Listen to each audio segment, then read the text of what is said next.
Hello friends, Cheryl here with Inked Pulp, and I'm back with another 12-minute tips video. I want to thank you for joining me if you're a returning viewer, and if you're brand new to my channel, welcome. I hope you find some things of value here.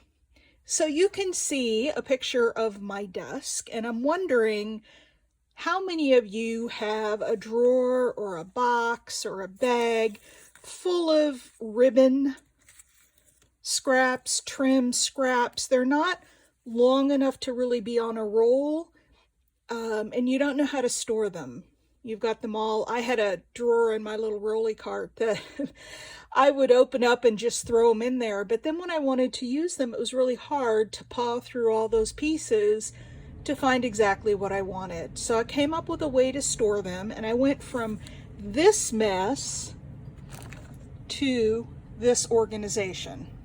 And it was pretty easy. This little box is one of the jewelry boxes that you can get, and when they're on sale, they're like $3 or $4. They're not very much, but it's the one with the little compartments in it. And I have spent the last day and a half organizing all of this, but once it's organized, then it's done. So I want to show you real quick what I did, give you some measurements of the little cards that I put everything on. So I started out with a box. This is a special case cereal box, and I cut two different sizes. I cut these, they're all, the big ones and the little ones, they're 1.5 inches tall.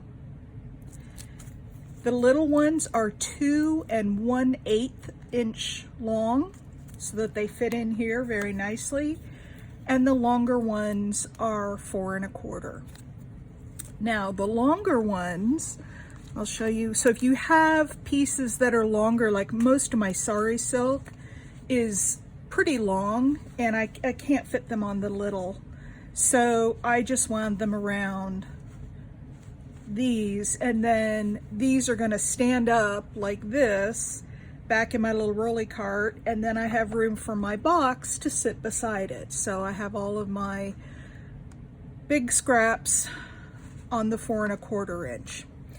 So once you get your little cards cut, what I've done, we'll start with this piece of trim. This can go on a little one. So I just take some painter's tape. You can use masking tape, scotch. I don't know if scotch tape would work so good. But I just take a little tiny piece of tape, tear it in half because I don't need it quite that wide. And then, real simple, I just tape one end onto the card and wrap it around. Now the other thing this will do is keep your ribbons from getting kinks in them sitting in a drawer.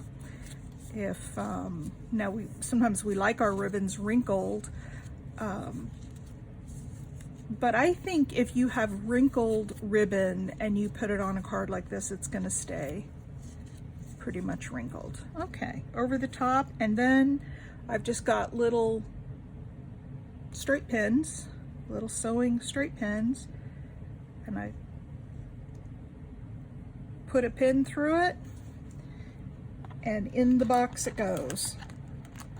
Oh, now I cut that one a little longer apparently than the 2 1/8, so I need to trim a little off so it fits in my box. And there it is with the other color. So just like that. And then the little ones work the same way. Let's find something to put on the little one. Let's do this one. So this is some kind of silk. I don't think it's sari silk, but the other thing you can do if you store your sari silk this way, as you're storing it, I found so many, all the little threads that get all tangled up when you just have it stored in a wad. I pulled all of those off. I still left some loose threads because I like that look, but all the ones that tangled everything up, I got rid of. So there again, just like that, I've got it on a little card, And it's going to go in this slot. I must have cut them 2.5 inches or 2.25 inches. I cut that batch a little too long, but that's okay. We cut them down, and again, and I chose to arrange everything by color. You can arrange them however you like, by type of material. And then some things, now like this trim, I might put this one, I've got one more little one here. Let's put this on one of the smaller ones. So again, we're going to take a piece of tape and then just wind this around. And this might be, I might have needed the longer. I think I do. It's just getting too bulky. I don't like them to get too bulky, so we'll put it on one of the longer pieces, and you just need the tape to hold it down to get started. And I have also found sometimes that I'll have 2 little pieces of the same thing, and rather than put it on 2 separate cards, I just continue it, and I'll show you what I did there. Just a minute, as soon as I get this one done. Yeah, this is much better on the longer.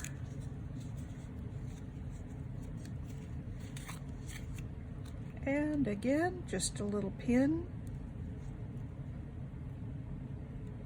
And sometimes on this real thick stuff, it can be hard. You have to find just the right spot. And if I can't find the right spot on some of this real thick trim, then I'll just take another piece of tape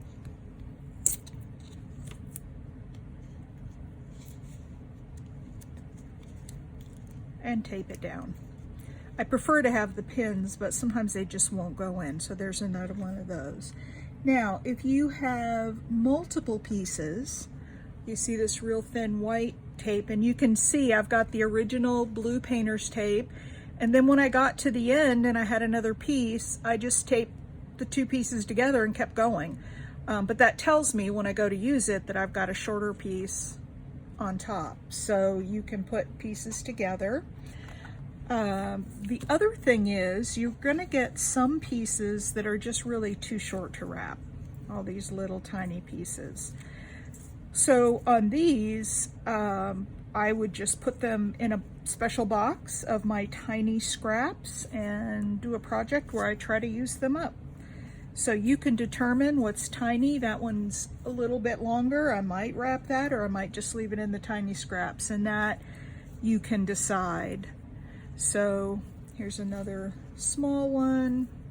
I probably will wrap that one because it's a little bit longer, but that's where you kind of decide how you want to store the odd pieces. So that's it. That's my, here's some trim here that I just got in some Happy Mail. It was a giveaway that I won. So I'm gonna convert this to one of my cards and store it away. So anyway, that's just my quick 12-minute tip. I've been working on this and I thought, well, gosh, I should start up a video and show you guys. And this is all I have left. And this plus all my big stuff is what I started with. So this is going to be a lot easier to use, find what I need by color, know how much of it that I have. I'm really excited to work with this. So hope you found that useful. Thank you for stopping by, and I hope to see you again on the next video. Bye-bye.